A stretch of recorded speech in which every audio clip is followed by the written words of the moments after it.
Hi there. Today, my humble self, Eli Kondo, here with the head coach of the national team, the Black Stars, C.K Akonnor. That's how a lot of people address him as or refer to him.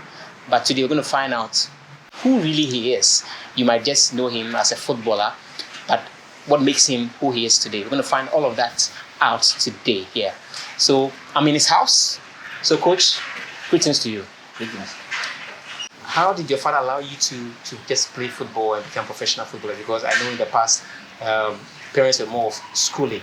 Yeah, football was not really a thing here. How did you guys sail through to just get out professional? Well, I think if he had been alive around that time, I don't think I would have the chance to play because he was somehow against it. But he passed when we were very young. I think, if I'm not mistaken, I was around 11, 12 years. Wow, that's young. Yeah, and it was a very bad moment, because I saw him when he was dying. If he had been alive, I don't know. But he saw the doings of the Almighty God, so he knows who I am. So how did you overcome that? Because yes, to have lost your father at that young age, it will be depressing and it might even change your path. Like you said, it got you fully into football. How did you focus into football? Because I'm sure Mami was left I'll tell you a story which I've never told anybody. At that time, I became funny because I was very close to my dad. He used to take me, he likes football as well. As a folk fan. I remember one day he's taking me to Tema Sports Stadium where Hearts of Folk played. I don't know the man's or I'm not too sure of the name, but it was Hearts of Folk because I saw the likes of Adolf Farmer with his hair. I remember I was very, very young, so I remember Adolf's hair. Afro. The Afro. Yeah. And so he was interested in, but when he wants his children to also be educated in that sense. So. But when he passed, things fall apart. Everything was in a mess.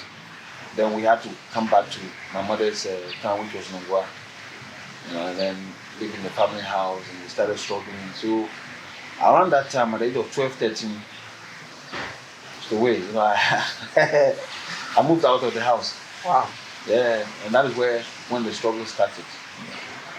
At the point in time, I was a very, very serious Muslim. I was praying. You don't know what I'm doing. And then the family members thought I was crazy because then after I think a month or so, I started preaching. Wow. I joined a church. Dawn, I wake up and I'll be praying. Do you know who the person was? And I was young to have done that. So I go around the area. At that time, I joined the church. So when they come town preaching, I was the one who was writing the quotation, like Matthew chapter 24. You see me, I'll be writing. So my foundation is seriously into spiritual and God, And so I used to preach within the area until one day, one of my aunts got up very early because I do it around 4 to 5. Okay. Moving. When she saw me, she said, hey, my mother was called Amatele. Okay. They thought I was going off. Because at the point in time, they saw me doing a lot of work and now you're doing something else. So it was crazy, and I was also going through a lot of emotions around that time as a young boy. And my junior brother, and then the sister, and then I had a senior brother, and he is a hustler. So, but I was more closer to my dad. So at the time when he was dying, I was there. Oh, wow. Nobody was there. I was there. So I saw everything. And so it's really got to you. Yeah. But God's grace, I sailed through. Yeah, I sailed through. No, but the decision to join Islamic and then move to Christianity, how did you inspire yourself to go through that? Because at that young age, someone might have influenced you. Yes, with the Muslim, somebody influenced me. Okay. I was taught Okay. And I still believe in the things Of Islamic. You know. But my aunts also discouraged me. This, you cannot do it. This, we are Christian. And then slowly, I was a young boy, and so I. So how did you get the No, Christianity? and then all of a sudden there was this preaching in town. Okay. I went there. I saw it. I believed the faith, and I kept going. And because of us, we were only two who believed. And so they came to get a place for us, church, and so the majority of the people will come from out of Nungwa, but they will come there because of the two of us. Wow. So we joined, we became, members, and then we started going to the headquarters, and we were till today. They know me as one of them. Yeah. Then you might have been a good boy, knowing Christ that early age and preaching to elderly people, trying to get them to repent and become good convicts. That you might do things in a certain way, but there's no way you forget the Creator. I'm telling you, if we sit here today, you feel the air, you cannot see it. Somebody is behind it. You go to the ocean, you see the sea, the way it goes and comes, and from the knowledge people of science, they say the sea is bigger than it's larger than the earth, so it can swallow us. But there's a power that speaks to it. Come and then go back. You see the sun, it comes, and then at a point in time it has to go. Exactly. Somebody must be behind this. When you see this building, somebody created, somebody started it. Exactly. There's no way anybody can tell me there's no God. God doesn't exist. No way. And with this, I'm not adding Jesus Christ, this. Myself, personally, I'm convinced nobody can change it till I die. Nobody. I am so convinced that there is a creator, a spirit being that is greater than all things. And that I worship. That I will always put my head down for that spirit. You might have been a pastor or a man of God by now if football had. I don't know. It's like Ismaila. Yes, Prophet. He was my mate. Wow. We grew up together.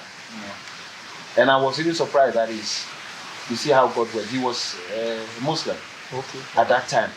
When I heard he was a pastor and all, I was so impressed. I've been to his church a couple of times. That's interesting. Good revelation there. So he could have been a pastor if you didn't know. But for football, he's not a pastor today, but he's still a preacher, I guess. Oh, no. Well, so away from that life, let's talk about how then you got out of all of that and started to pursue football. I'm sure your mommy was still not in support of that too. Yeah, my mom at that time was struggling. She works at a Sherman General Hospital. She was a nurse. Okay. And 82, was it 83 or 82? On a farming, 83, yeah. I was then also a child coming up, and at our dad has already passed. But we saw people dying. There was this sickness, cholera, where people were eating the wrong food and all those in their mind. This woman stood firm, and there was nothing. And my father was well to do, but when it happened, those days, the family would come and take everything. Exactly. And they got rid of us. Exactly. Come on, go off, and all that. So we came with nothing. Whilst my father had a lot of stuff, so it was really a moment of struggle. We struggled, but God saw us through. And from that moment where I left home, then this couple of boys where I went to Tema. I was playing coach at the same time. Koluwako, Munchendi, that kind of thing. But I was then also serious with school. Okay. It was a pre-sec preparatory school in Nungwa. Yeah. So I joined the school, and thankfully our time was given a scholarship. Wow. For a while, and then there were certain things you have to pay yourself. I was taking care of myself at that time. How were you doing that? Well, I remember when I was playing Temacoats, there was this guy who was also a business guy. He had this provision store. So I went to him and I asked him if he could, like a business. So he would credit me stuff. I'll come and sell. Wow. Yeah. After school? Yeah, after school. And sometimes my sister will take care of that. Okay. You know? So when I'm not there, when the money is enough, I'll come and take it. So that is how I was surviving. And they were also out of that, you know. At what age was this happening? Because business oriented. I should be around 14. 14. I was talking about thinking of the time my father passed. I was 12. So within 2 years, I don't have the. But I think I was in between 14, 15 years. You already started a business with your sister. You go get the things on credits, come and sell, take care of your needs, and then go back to play football. Yeah. That was hard. Very, very, very. And but it means that your sister was supportive. Yeah, she was also too young. This is a sister who is not part of my siblings, but family. Okay. You know, so she was a bit younger than me, and we discussed it. So she was honest. I would get the money and then take it back, you know, and all that. So that is how I was surviving. And of course, Tema coach, when you're good, you get money. Wow. When the you, fans. Yeah, you give money. I mean, they are very good. What position did you start with? So I was a midfielder. You know, I have to be honest with you. 11, as people know me, like left wing. I wasn't I'm not a left winger. Wow. Yeah, I was most of the time in the middle. Like the creative or the defensive? Creative. I could be the creative or defensive or the middle.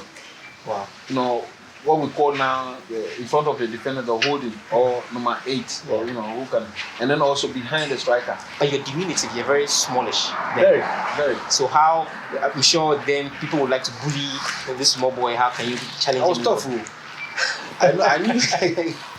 I knew I was small, so but I trained a lot. How do you get the time to do that? Because listen, I'll tell you another funny story. You will not believe it, but it's the truth. I have run from Nongwa to Tema. Like sprinting or not like you can't sprint, you die. You know. Like a long distance running. Okay. You know, where you are building your capacity. Okay. You know, I've done that on 2 occasions. One, there was no money to get to Tema, and I thought of doing that, and so I ran to Committee 4. Wow. Non-stop, jogging. You know, going, and sometimes when you come back home and you have something, you give everything. When you're going back, you know when you get there, there'll be something. So you run. I've really walked from that one is not so serious. TUC in Accra. Okay. What is it called? TUC. Yeah, that area to Circle. Okay. Well, I carried my bag because transport to Pau was not enough. If I had taken transport from that end to Circle, I wouldn't have enough money to take to Nkoko. Wow. So I walk with my bag. Yeah. You know, it's all part of life. That's an interesting story. I'm sure it's going to be inspiring a lot to the young ones, less privileged, who will be aspiring to get to the highest level in life. Now, let's talk about how you're able to project yourself from the coach level. How did you get discovered, and how did the journey continue? Of course, when I was playing as a young boy, I didn't know what it meant. You know, it was just fun. Playing for fun. Yeah, I was playing for fun, and I realized I was good. Then the school, when we come to athletics, I was doing the 800 meters for the school. I was doing 1,500 meters as well, and 800 was my favorite. So I won almost everything. I have some medals, certificates. Okay, we'll check it out. Yeah, you know, and so from there, when we started playing the school team, I realized that was good, and then coach, it was getting interesting for me. Now it's becoming more part of me. I'm getting used to it. I love it. I'm passionate about it, you know. And then in 1986, I became the coach player of the year. Wow. Yeah, in Tema, and that was the year I went to. After that year, I think they will say you are over the size of, you know, and then so then somebody moved me to Pau. Okay, Pau United. Pau United in Amsterdam. So you had to quit school? Yes, I'll come to that. You know, and I was Pau United, and I was schooling the same time. You know, so when I moved to Pau, I went on a Justify. I was picked. Me and Mijima, Karim Mijima. Yeah. May so rest in peace. You know.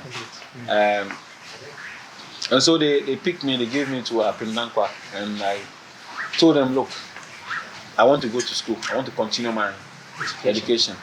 I was then in secondary form 4. Okay. So I'm left with a year to go. And somehow they couldn't do it. I was paid 5 cedis. To quit? No, not to quit. Okay. Salary, okay. And that could not.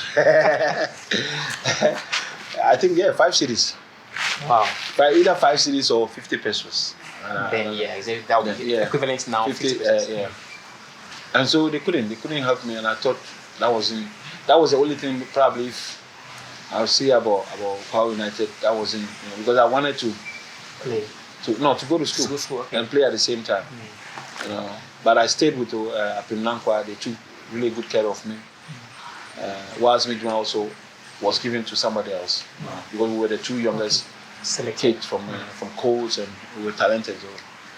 So that's how it all started. And when I realized that education is not now an option, I was like, that's the only thing I have now.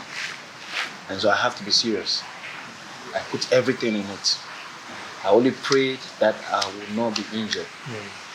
And I was very, very fortunate.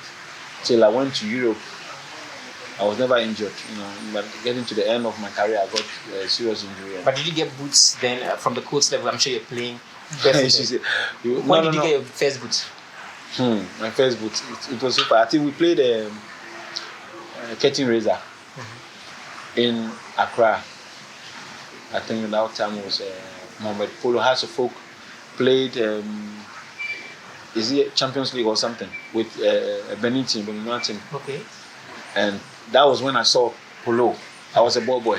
Okay. I saw him, I said, wow, I want to be like this guy. He was performing magic, doing a lot of magic. And that was my first time I wore a boot. And that boot was not my size, it was smaller. When I finished playing, my feet were all sort of blood. Wow. But it was terrible. I couldn't walk again. It was a terrible experience. Yeah. That was my first time. And the boot too was this synthetic thing, and the sun was burning. So it was very hot. Hot, yeah. When I finished, my feet, the toes, were all gone. Wow. With blood, yeah. And that would prevent you from playing for some time. Yeah. So it took me a while before I even went to Ukwa United, and then so that was my first one. It wasn't a good one. I didn't have money. I didn't have money to buy. Somebody borrowed me, and my legs were bigger than the shoes, but I had to squeeze myself in. Interesting revelations here from Charles Akonnor, who is the head coach of the Black Stars, how he's been able to go through it all to start playing football. Now we're going to move to how then the progression began from Ukwa United. I'm sure then Pemdakwa took good care of you. And how did the move happen away from there? Well, I then had a chance to go to join the Starlets. When they were going to Scotland, I was dropped. Why? I wasn't good. I mean, you have to accept it. I wasn't good enough. Wow. And most of the time, I'm not the kind of person. It was only school when I always like to argue. When exams and you are third, you are angry. Hey, teacher. With people, I realized actually they were better players. I was learning anyway. So because people find excuses as to why they were dropped. Yeah. Maybe he didn't like me, or for one or two reasons. It was only when I was dropped with the Barcelona squad. Yeah. 92. That I wasn't mad at the coach, but I was bitter. Very bitter, because I was part of the qualification. Okay. Yeah. I was instrumental in the way we played, we qualified and everything.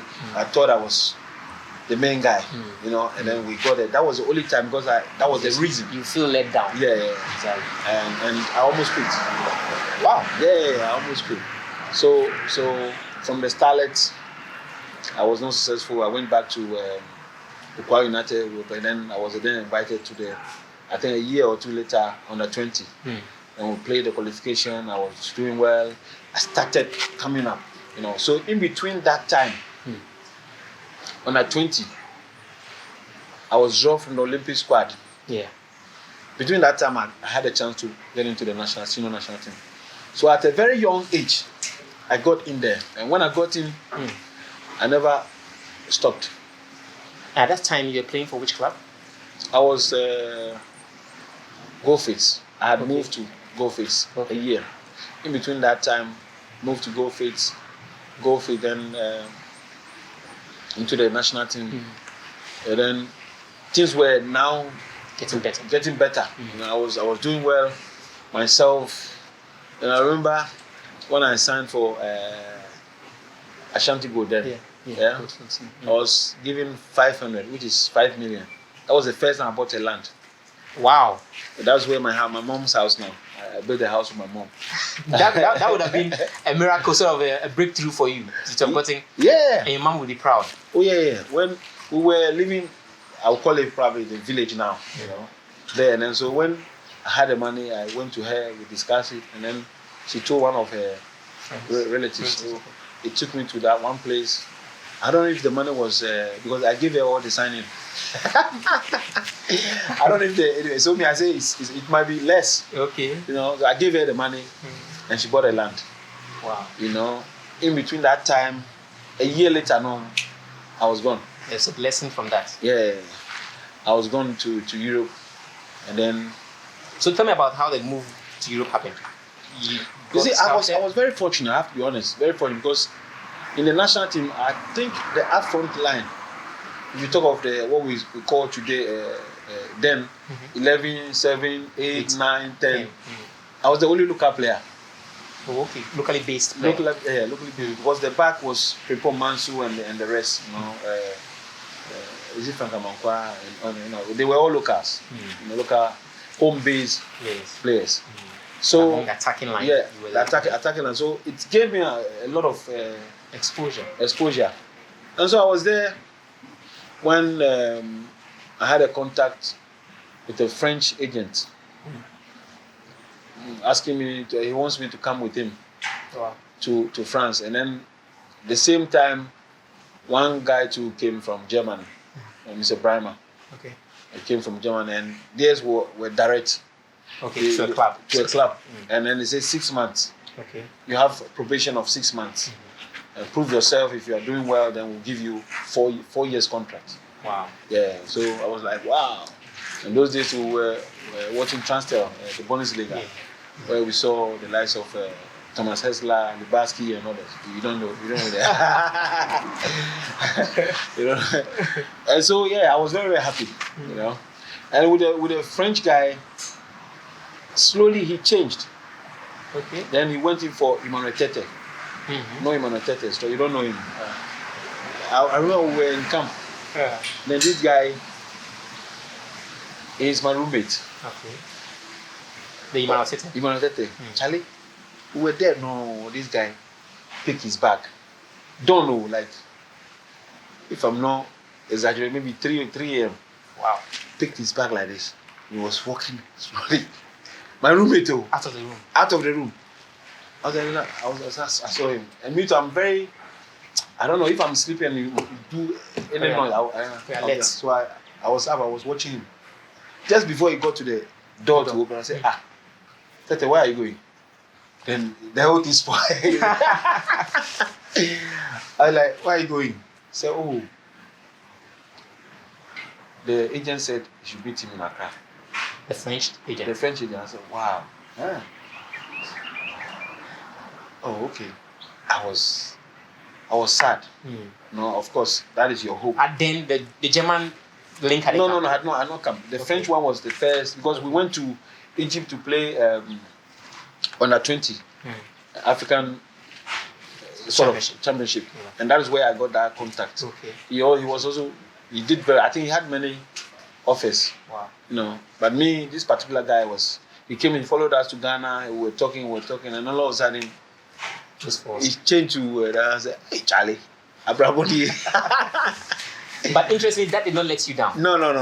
I've had a lot of, not a lot, but few obstacles that could, hinder my progress or stop me from doing what I really want. But it didn't. And then the German thing came through. I was like joke. Where, you know, they came. I went to Germany with him. When I got there, I was like, God, the place was cold. I went in February. And in February, you have no idea. Winter. Yeah.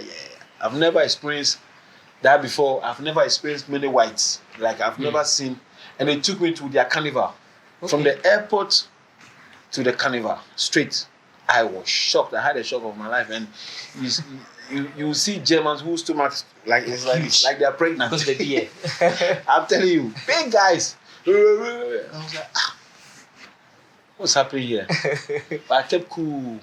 And the president was a bully. Lauren. Yeah. The first time he saw me, he shook my hands. Squeezed your hands. I'm telling you. Because you were small and he was very, huge. He said, you were talking of Anthony Yeboah. This is not Anthony Yeboah. They were expecting some huge guy. Yeah. I'm tall, but tiny. You know, and that's how the whole thing went. Would you say you were a lucky individual? Or your talents took you that far, aside being lucky? You see, I've always believed that there's something out there for me. I don't know what it is. But if I get a chance, the little chance, I want to make impact out of it. You know, I want to make something out of it.